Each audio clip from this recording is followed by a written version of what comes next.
안녕하세요, 혈인파파입니다. 아이가 영어를 잘하기 위해서 갖춰야 할 것은 영어 실력입니다. 이 영어 실력은 단연간의 영어 노출에 의해서 아이가 영어를 습득하게 됩니다. 아이가 영어에 노출되는 데 있어서 가장 중요한 것은 바로 아이가 영어에 노출되는 절대적인 양이라고 할 수 있습니다. 그 양이 아이의 영어 실력을 결정한다고 해도 과언이 아닌데요. 아이가 영어에 많이 노출되려면 영어로 된 책이나 영상을 봐야 하고, 영어 책이나 영상을 보려면 그 속에 나오는 영어 소리나 영어 글을 인지하고 이해할 수 있는 능력이 있어야 합니다. 그리고 그 과정에서 즐거움을 느끼며 영어를 통해 이런 재미를 느끼고 이런 성취감을 느낄 수 있다는 것을 아이가 스스로 경험해야 하는 것입니다. 그런데 말입니다, 아이가 어릴 때부터, 예를 들어 3에서 5세라고 할까요? 영어에 노출되었으면 아이가 차근차근 영어 능력이 올라가서 영어 책이나 영어 영상을 보는데 이해할 수 있는 것들이 많이 생기겠으나, 만약 초등학교 중반 정도 되었는데 3, 4학년이라고 할까요? 영어에 익숙하지 않은 상태라면 어떤 일이 생길까요? 초등학교 3학년 혹은 4학년인데 영어 소리가 낯설고 영어 읽기가 버겁다면, 즉 영어를 습득하지 않은 상태라면 아이의 입장에서는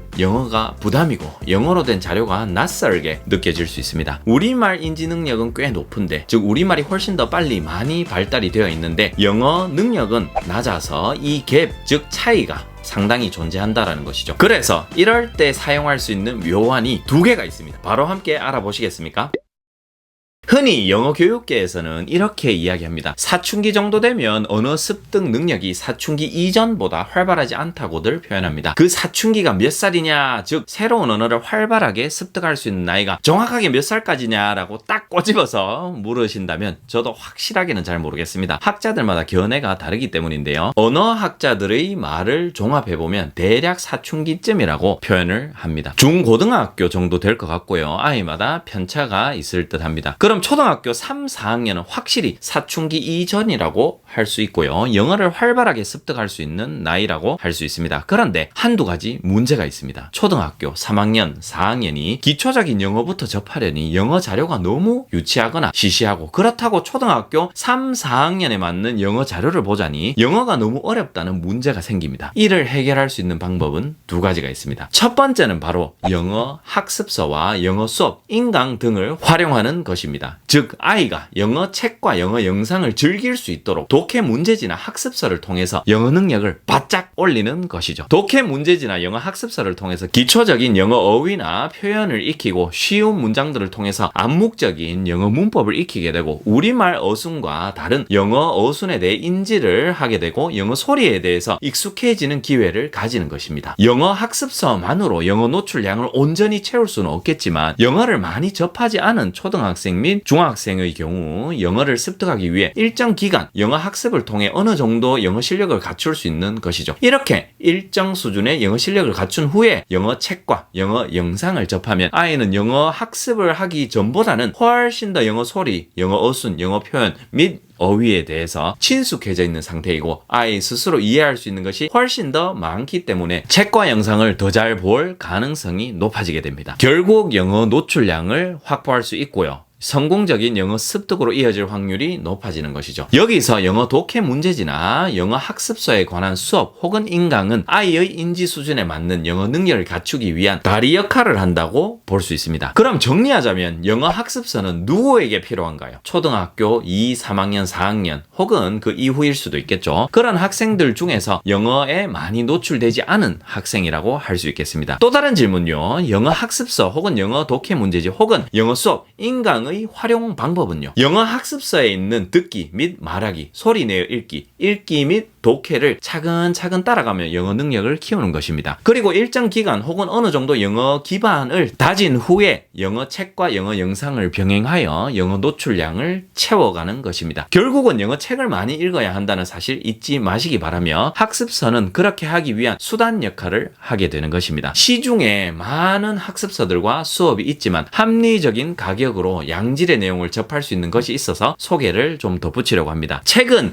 subject link이고요. 있고요. Starter 가장 쉬운 단계죠. 이 책들입니다. 이 단계부터 9단계까지 있습니다. 책 속에 있는 내용이 알차고 학습서이지만 아이가 재미있게 접할 수 있는 컨텐츠들을 담고 있어서 너무 딱딱하지 않게, 그리고 게임 같은 것도 있거든요. 퍼즐 같은 거요. 그렇게 해서 부드럽게 접할 수 있는 책인 것 같습니다. 그리고 더 추천드리고 싶은 것은 바로 이 Starter 레벨을 다루고 있는 인강인데요. 바로 홍공 허준석 선생님이 진행하시는 인강입니다. 홍공 허준석 선생님 아시죠? 여기 올려두겠습니다. 한번 확인해 보시고요. 제가 샘플 강의를 꼼꼼하게 검토해 보았습니다. EBS에 오래 몸담고 계셔서 그런지 학습자의 눈높이에서 유머를 적절히 섞어가며 아이의 수준에 맞춰서 설명을 해 주시더라고요. 홍공쌤의 강의 장점이 참 많지만 인상적이었던 부분은 어려운 문법 용어 사용을 최소화하고 우리가 흔히 사용하는 숫자로 문법을 접근해서 쉽게 이해가 된다는 점이었고요. 두 번째, 한 문장 한 문장 따라 읽기를 도와준다는 점입니다. 쉬운 설명 및 강의의 재미는 당연한 것이고요. 그래서 추천드립니다. 일반적으로 학원에 가서 책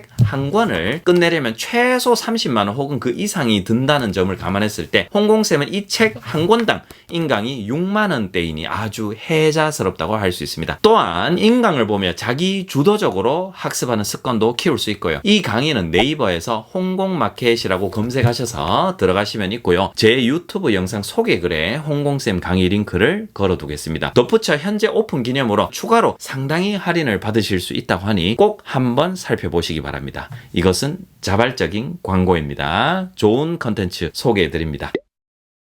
아이의 인지 수준과 영어 능력의 차이를 좁히는 두 번째 방법은 바로 리더스북을 활용하시는 것입니다. 리더스북의 정식 명칭은 Graded Readers입니다. 리더스북을 출판사에서 제작하는 목적은 여러 가지가 있겠지만 가장 큰 목적은 아이의 문자 읽기가 가능해지도록 하는 것입니다. 즉 리더스북은 문자 읽기를 일어나게 하고 문자 읽기를 돕는 책이라고 할 수 있는데요. 문자 읽기를 돕는 책이다 보니 리더스북 속에 적혀있는 단어는 읽기 쉬운 단어가 많은 경향이 있고 문장도 짧은 편입니다. 그래야지 영어 문자 읽기를 시작하는 단계에서 부담 없이 접근할 수 있으니까요. 이렇게 초급 단계부터 시작하여 레벨별로 다양한 단계로 구성이 되어 있습니다. 여기서 포인트는 바로 리더스북 내용은 너무 유치하거나 시시한 것이 아니라 흔히 초등학생들도 재밌게 볼 수 있는 스토리나 소재들로 되어 있다는 것이죠. 다만 영어 난이도만 인위적으로 낮춰놓은 책이기 때문에 내용적인 측면에서는 아이의 수준에 부합하면서 동시에 영어만 수준이 낮게 구성이 되어 있는 책이어서 영어를 많이 접하지 않은 초등학생이나 혹은 중학교 초반인 학생들이 활용할 수 있는 자료 라고 할 수 있습니다. 이렇게 리더스북을 통해서 문자 읽기의 유창성도 기를 수 있고 음원을 통해서 책을 듣거나 부모님께서 읽어주시는 용도로 충분히 활용할 수 있습니다. 이런 일련의 과정들이 모두 영어 노출량 확보에 기여를 할 것이고 아이도 단계별로 영어 책을 접하면서 나도 읽을 수 있다.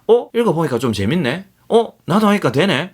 라는 느낌을 경험하게 되며 영어에 대한 자존감을 높이고 서서히 영어에 대한 내적 동기를 만들어갈 수 있게 되는 것입니다. 이렇게 아이의 인지 수준 혹은 우리말 수준이라고 표현할 수도 있겠죠. 이런 인지 수준과 영어 능력 사이의 간격이 점점점 좁아지면 아이가 재미있게 읽을 수 있는 책이 참 많아집니다. 영어책의 선택의 폭이 아주 많기 때문에 아이의 관심사나 기호에 맞게 독서의 폭을 넓혀갈 수 있을 것입니다. 오늘은 아이의 인지 수준 혹은 우리말 수준과 영어 능력 사이의 간격이 클 때 대처할 수 있는 방법 두 가지에 대해서 알아보았습니다. 이 두 가지 방법을 병행하셔도 좋고요. 혹은 아이에 맞게 하나만 선택하셔서 하셔도 좋습니다. 처음에 말씀드린 것처럼 아이가 영어를 잘 하기 위해서는 영어 노출량이 절대적인 역할을 한다는 사실을 꼭 기억하시고요. 아이가 학년을 올라가는데 영어를 많이 접하지 못했다라는 생각이 드신다면 혹은 아이의 우리말 능력은 높은데 상대적으로 영어 능력은 낮다라는 판단이 서신다면 오늘 언급한 두 가지 방법을 꼭 한번 참고해서 영어에 접근하시길 권해드립니다. 아이가 조금이라도 부담스럽지 않게 무난하게 재미있게 영어를 접했으면 좋겠다는 생각으로 이렇게 영상을 만들어 보았습니다. 끝까지 시청해 주셔서 감사드리고요. 구독과 좋아요 그리고 알람 설정을 해두시면 영어 노출 환경 조성, 엄마표 영어, 영어 교육에 대한 유익한 영상과 가이드를 제공받을 수 있으니 참고하시기 바랍니다. 오늘도 효림파파였습니다. 다음 영상도 기대해 주시기 바랍니다. 바이바이.